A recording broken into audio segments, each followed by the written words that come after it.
What kind of person slaps a pregnant woman in broad daylight? The question burned in Michael's mind as he stood in the park, his fists clenched, watching HOA Karen's hand connect with his wife's face. The crack echoed like a gunshot, sharp and final, silencing the chirping birds and the distant hum of lawnmowers. Sarah, 8 months pregnant, staggered back, her hand flying to her cheek, her eyes wide with shock, but blazing with something fire Sarah solved. Michael lunged forward, heart pounding, but Sarah's arm shot out, stopping him. "Don't," she whispered, her voice steady despite the red mark blooming on her skin. This wasn't just a fight. This was a reckoning. The suburban park, usually a haven of joggers and dog walkers, felt like a battlefield. HOA Karen, the neighborhood's self-appointed queen, stood defiant, her stocky frame radiating menace. Her floral dress clashed absurdly with her venomous glare, and her voice dripped with disdain as she jabbed a finger at Sarah. "You think you can waltz in here, ignoring my rules? This is my HOA, and I say no dogs in the park." Sarah's golden retriever, Max, whimpered at her side, his leash tangled in her trembling hand. The accusation was nonsense. There was no such rule, but HOA Karen didn't need truth. She needed control. Michael's blood boiled. He'd heard the stories. HOA Karen bullying neighbors over mailbox colors, fining kids for chalk drawings, screaming at misses, Larson for planting roses too close to the sidewalk. But this was personal. Sarah, his wife, was no pushover. A federal lawyer with a reputation for dismantling corrupt systems. She'd faced down mob bosses in courtrooms without flinching. Yet here she was, pregnant and vulnerable, targeted by a woman who thrived on petty power. Michael wanted to shout, to demand answers. But Sarah's calm was unnerving. She wasn't breaking. She was calculating. The argument had started innocently enough. Sarah, taking Max for a walk, had crossed paths with HOA Karen, who was patrolling the park with her usual clipboard, scribbling notes like a dictator tallying dissenters. No dogs. HOA had barked, storming over.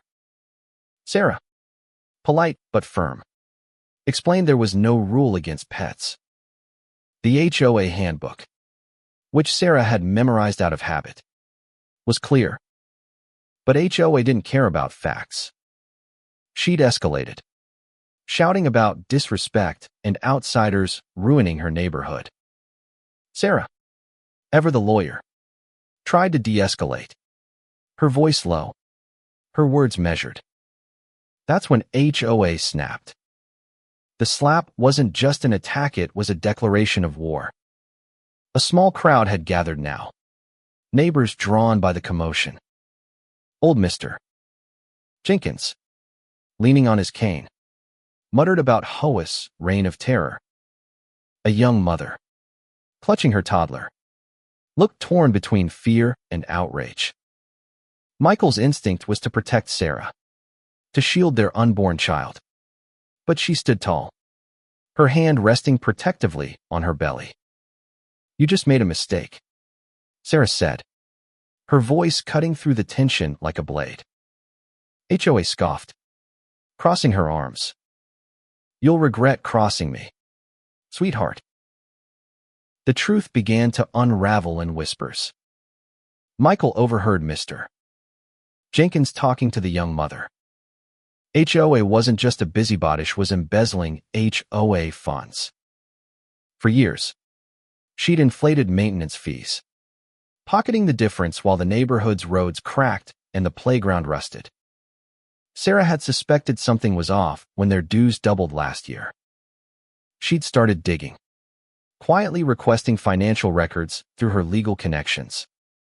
HOA must have caught wind of it. The slap wasn't about a dog. It was about silencing a threat. Sarah's eyes locked onto Hoas. Unflinching.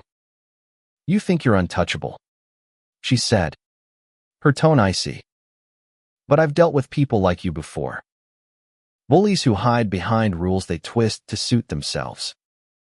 Hoas' face twitched, a flicker of unease breaking her bravado. Michael felt a surge of pride. His wife wasn't just fighting for herself, she was fighting for everyone HOA had terrorized. But the confrontation was far from over. The air grew heavier as HOA doubled down. You're nothing here, she spat, stepping closer, her bulk intimidating. I run this place. You think you can challenge me? I'll have you fined, evicted, ruined. Sarah didn't blink. Try it, she said, her voice low but lethal. I've taken down bigger monsters than you. The crowd murmured, sensing the shift. Hoas' authority was crumbling. But she wasn't done. She pulled out her phone, dialing the HOA board president, her voice shrill as she demanded backup. Michael braced himself. This was about to get uglier. Then came the twisted gut punch none of them saw coming. The young mother, who'd been silent, stepped forward, her toddler clinging to her leg. I have proof, she said, her voice trembling but resolute. She held up her phone, displaying a grainy video. It was HOA, caught on a security camera, stuffing cash from the HOA's community fund into her purse at last month's bake sale. The crowd gasped. Mr. Jenkins's eyes widened. HOA froze, her phone slipping from her hand. The video wasn't just evidence, it was a death knell. Sarah's investigation had inspired others to act, and now Hoas' empire was cracking. The confrontation exploded.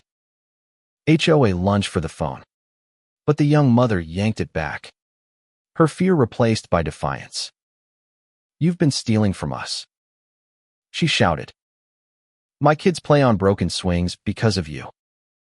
Mr. Jenkins chimed in, his voice shaking with years of pin-up rage. You fined me for my wife's roses while you bought yourself a new car. The accusations flew, each one a dagger. Hoas' face reddened, her mouth opening and closing like a fish out of water. Michael stepped closer to Sarah, ready to intervene, but she squeezed his hand. Let them, she whispered. This is their fight too. Hoas' defiance crumbled. She staggered back, her clipboard falling to the grass. You don't understand, she stammered. I did it for the neighborhood. But no one was listening. The young mother sent the video to the HOA board, her fingers trembling with adrenaline. Sarah, still composed, pulled out her own phone and dialed a colleague at the U.S. Attorney's office. I need a favor, she said quietly. Run a background check on HOA Gwen. Start with financials. Hoas' eyes widened in panic. She knew what was coming. The park felt like a courtroom now, with Sarah as the unspoken judge. Hoas' empire was collapsing, but she wasn't going down quietly. She rounded on Sarah, her voice a desperate snarl. You think you're so smart, don't you? Some big-shot lawyer. I'll sue you for defamation. Sarah's smile was cold, unyielding. Go ahead. I'd love to see you try. Michael's heart raced. He'd seen Sarah in court, dismantling opponents with surgical precision. HOA didn't stand a chance. The HOA board president arrived, a nervous man named Tom who'd always cowered under Hoas' thumb. He took one look at the crowd, the video, and Sarah's steely gaze, and his face paled. What's going on? He stammered. The young mother thrust her phone at him, the video playing on loop. Tom's eyes darted to HOA, who was now sweating, her bravado replaced by raw fear. This isn't what it looks like. She tried, but her voice cracked. Tom shook his head. HOA. This is bad. Really bad. Sarah stepped forward, her pregnancy making her presence even more commanding. I've already contacted the authorities, she said, her voice carrying the weight of truth. They'll be looking into your financials, your fake invoices, your offshore account. HOA's knees buckled. She grabbed a bench for support, her eyes darting wildly as if searching for an escape. The crowd pressed closer, their anger a living thing. Michael felt the shift. The neighborhood wasn't just watching anymore. They were reclaiming their power. The collapse was swift and merciless. Within hours, the police arrived, tipped off by Sarah's colleague.